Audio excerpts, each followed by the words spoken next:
guys, welcome back to the RC Story. My name's Ammo. Guys, in this video, we need to repair the Arrma Outcast. Now, if you haven't seen the video before, there's a link just up here. Be sure to check that out. You will actually see where we destroyed this. We took it on a little bashing session and it didn't turn out too well for us. Don't get me wrong, the truck performed amazing. It was just me who ran out a bit of talent, hey? I ended up hitting a goalpost and basically knocking a few parts out and bending a drive shaft, etc. So guys, we're going to crack on, get on to work, and this is going to be my first teardown on this. I'm taking you guys along the journey with me. We're going to tear this down and get it repaired. Let's get into this. So here's the parts, guys, that I'm installing. So there's some M4 nylon nut washers, a pivot ball set basically, because I bent it and snapped it. We got some button head screws, which are them long bolts just there, and a brand new drive shaft. Now you're probably thinking, why didn't I just upgrade the drive shaft, etc., and just get an upgraded set? So the issue I found was I was looking and nobody had them in stock. And nobody gave me an answer on how long they're going to take to get back into stock. So I didn't want to hang about and wait and mess around. So I decided just to order the stock drive shaft and crack on with it, basically. So guys, I'm literally going to take this wheel off and basically start tearing this down. It's the first time I'm doing this on this particular truck, so bear with me. Let's get into this. I have already loosened this bolt off slightly just to make my life easier because they were quite tight. I love this little nifty wheel wrench that you get with the top end Arrmas. Pretty cool. That's the wheel bolts off. I'm hoping this goes smoothly. I'm just going to pop this under here. I have got a stand for this, but I just thought it'd be a bit easier doing it like this. So you can see some of the damage here on the plastic. It's a bit scuffed up, but that's neither here or there. But this is absolutely bent. I'll bring the camera in and show you guys how bent this actually is. So as you can see, guys, this drive shaft is pretty much touching the suspension. It's stuck on that side. Look, you can see if I just twist it, how bananaed it is. It's bananaed quite bad. So yeah, we're going to pull that out and replace that. There's no end on here. That's disappeared. And you've got a bolt that's stuck just in there, so we need to get that out. And obviously put the new bits in, put that back on there, new drive shaft in, and yeah, we're on to a winner. So I'm just undoing this. I might be doing this completely wrong. I hope I'm not. Right, that's that out. Yeah, we've got a little pin here. Guessing that needs to be pushed out.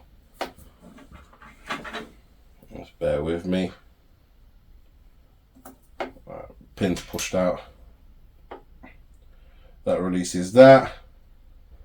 And that. See how clear and clean them bearings are. You'd expect that. It's not been ran much. So that'll pop out. So we need to release the top.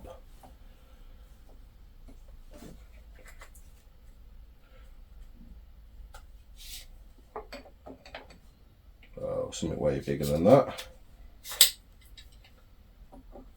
There we go. That's pretty loose.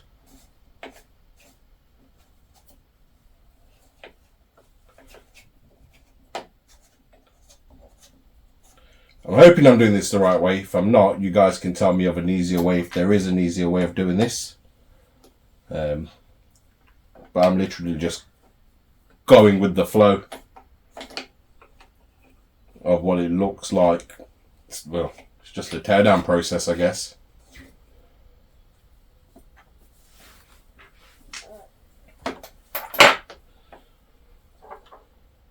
So, from what it looks like is these ball joints need to come out.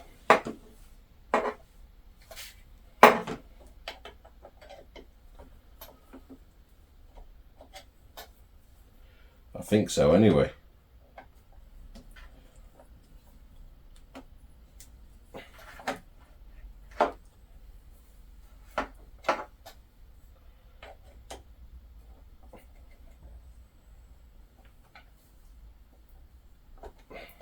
These are quite tight.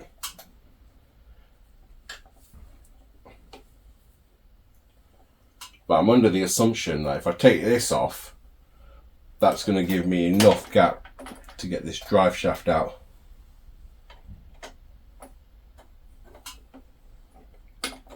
Now you could probably use power tools on this just to make things a bit easier and quicker. It's like I said, it's my first teardown on this truck, and I'm not familiar with it, so I'm just taking my time. But this seems really, really tight.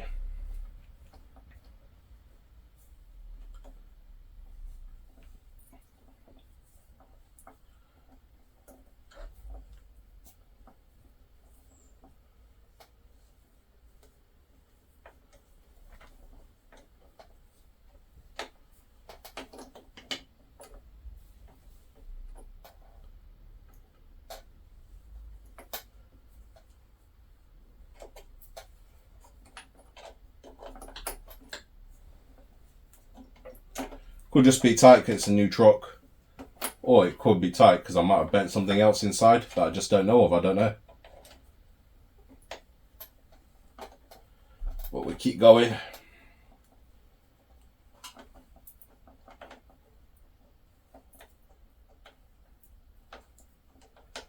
There we go.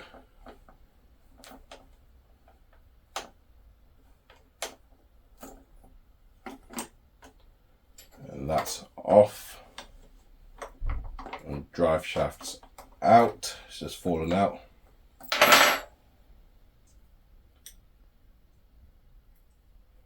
So guys, as you can see, look at the kink on that.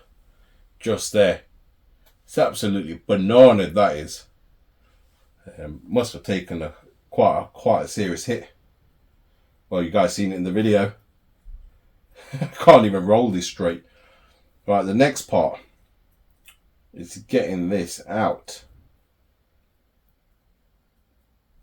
So I'm just having a look on how this releases. Okay, it's got a pin in there, so the bearing needs to be moved. There we go.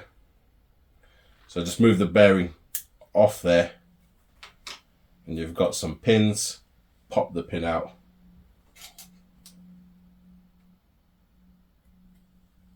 It should be just a straightforward pop out. There we go, pins out. There we go, out. I will show you in more detail how bent this is. I don't know if the camera can pick it up, but right, let's get the new one installed. I will put some constant velocity grease on there, which is a high temperature grease for moving parts. So it's constant velocity. So I'll put some of that on the new one, build this back up and get that back in. Guys, look at the kink on that. That's bananaed. I don't even know how people can whack these straight and carry on. It's going in a complete different direction. So guys, I've just put the drive shaft on. I've put some CV grease on both ends. So argument's sake on that side. I did put a bit on there, it's not going to hurt it. Just constant velocity grease. Just keeps it a bit greased up. So I've done that. I'm just building it back up. There is this still to fix, but that shouldn't take too long. So you got 3 washers. I'm not forgetting to put them on. So they'll go on here. And this basically joins to your upper wishbone. Just line that up and I'll get this bolted up again. Now this one was a little stiff to take out, so I'm hoping it's okay going back in. Like I said, it was really, really tight to get out. It's the first time I'm working on this truck, so I don't know if that's how it's supposed to be. I'm guessing so. I'm guessing if it was loose, it would just fly out. Right, I'm just going to get this done. I'll get this bolted up and then I'll get all the end put back on. So guys, I've done all these bolts up. Everything went back smoothly. I've put the bearings back in. I've put the pin back in. I'm just about to put this grub screw through the end here. And that holds basically the pin in place. Now, I've seen loads of people that have done this and they get issues where this grub screw backs out. So I'm just going to put a little drop of thread lock on here, just on the end.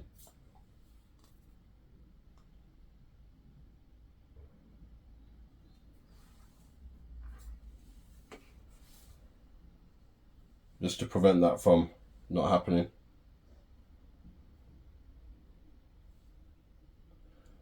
So you don't have to go crazy with it. It's just to stop that bolt loosening up. Because you got to remember, these wheels take a lot of pressure. Just imagine this weight landing on you. So yeah, when these cars take a big jump, there's a lot of pressure on these components, etc. So just make sure you get just enough on there just to nip them up.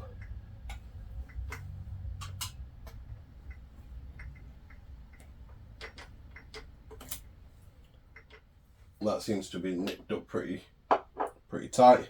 So the next thing we're going to move on to is getting the bolts out and putting the new assembly in here. This bone has taken a bit of a beating there, but it's okay. It's just the edge. The actual whole circle's actually intact, so that's fine. And we'll get that mounted on. So guys, I'm just getting the bolt out. That's snapped. I'm just removing it. It seems to have come out pretty freely. Just hope it didn't cause too much chaos.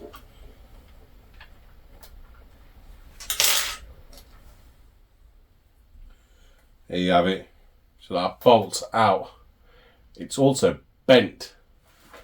So just to show you guys, up against a new one. Yeah, I'll get these out of the packet.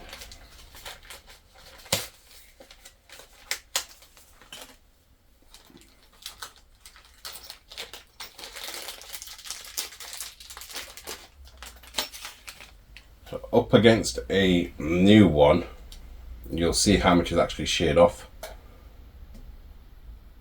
So it's just over half of the bolt is snapped, and also this is bananaed as well. So we need to get a new one of these in, which is going to go directly in from the bottom, and then obviously we've got to get the rest of the bits and bobs on. So the assembly, so we've got to put in the pivot balls and the nylock bolt on top and get this all back on. So let me get all the parts together and get this done. So just showing you guys, the pivot ball just needs to be pressed in. I did press it in, I just used some pliers, etc., and just popped it in and pressed that through. So now that's done, it's a simple case of using this long bolt. That's going straight from the bottom, and it'll bolt its way up. So just wind that in. Once that's threaded in, you then get this, and that'll sit on top threaded in, and then you close it together with a nylock M4 nylock bolt. So I'm just going to get this tightened up.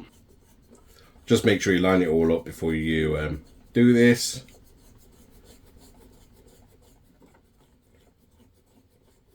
It's going on quite smoothly, to be fair. I'm just using my hands to tighten it.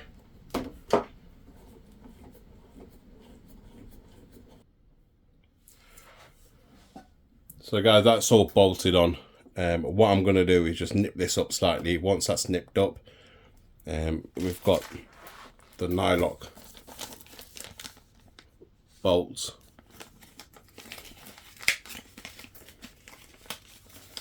I've tried to keep everything genuine in terms of parts. I could have just used an M4 nylock bolt, to be fair. But me being me, ended up just getting the genuine Arrma nylock bolts. Probably just the same as any other bolts, to be fair. You just pay a slight premium. So that'll go on top, and you just tighten it. So let me get this nipped up. So guys, the bolt's all back on. The track rod end's all back, so the drive shaft is in. Everything's working as it should in that respect. Yeah, like I said, the suspension seems completely fine. I thought the shock rod would have bent or bowed. It hasn't. It's working completely freely, all the way in, all the way out. No issues there. Bit of scuffage on there, but it's part of the hobby, is what it is. But yeah, everything's back together. I'm going to put the wheels back on.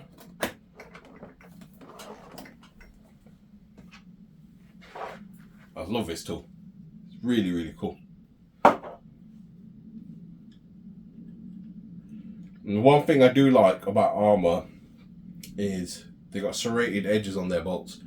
Now, you're probably thinking a lot of companies have, which they have, but I've come across a few companies where the bolts ain't got serrated edges, and they have a tendency of backing out. So the only way around that is to dab a Loctite on them. But this is great. Get these back on. I normally do these up quite tight, to be fair, because the amount of force that goes through these. Right, that's that done. And there you have it, guys. The Outcast is fixed. It didn't take long at all. And you know what, guys? It's really easy to work on from what we've just seen. And one thing I love about this truck, it's constructed really, really well. I'm quite happy with that. We've got plenty of more stuff coming. Guys, you need to let me know, should I get a Kraton S EXB on the channel or not? We've got this already. This does the job phenomenally. Do we need a Kraton 8S? Would you guys like to see one? Or am I just wasting money?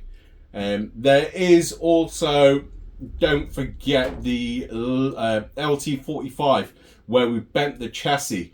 Now, we have got a billet chassis for that. It is ready to go. However, I still can't make my mind up on the build. I'm in two minds whether to turn around and keep the stock engine in there and put a tune pipe and just run it with obviously the new chassis, or do I put a Taylor engine in it? If I put a Taylor engine in it, how far do I go? There's no point putting a Taylor 35 or 45, I believe, in it.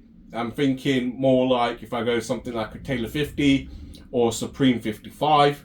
But then I think to myself, if I'm going to go to a Supreme 55, I might as well go the whole hog and go for something like a 71. It's not a vehicle that's intended for jumping, so the weight's not an issue. However, speaking to Mike Taylor, anything after like a 46 GT, when you start climbing to a 50, you need to upgrade your diffs, front and back diff housings, etc. So you're going to have to go the full hog. And if I'm going the full hog, is it worth just going for a 50 GT or 55 Supreme? Do I just go all the way and just go for a 70 GT and just make it absolutely crazy? Obviously, it's a lot of money, so hence it's taking a while for me to process which way to go down. And obviously, what you guys want, comment below, let me know, because obviously if there's something more of that you guys want to see, I'd rather do that than just build something for the hell of it. And don't get me wrong, I want to build that car. I want to build it into something special. However, I want your guys' input on what you guys think. There's a few builds out there. Go check them out, see what you reckon, and let us know. So that'll be coming as well. This is done. Like I said, there is a couple of new Arrma cars coming out. I believe it's already out, probably in the States. It's coming out at the end of this month, stroke next month in the UK, which is the Big Rock. Now, the Big Rock was something I thought about. However, it's a 6S. We've got a Mojave 6S. Is it the same platform, chassis, etc.? Just different wishbones and tyres and wheels. We don't know. Maybe we get one of them on the channel. Might get Creating ATS on the channel. I don't know. Guys, just drop a comment below and let me know. Guys, if you like this content, please feel free to like, share and subscribe. And don't forget to smash that notification button. And we'll see you in the next one.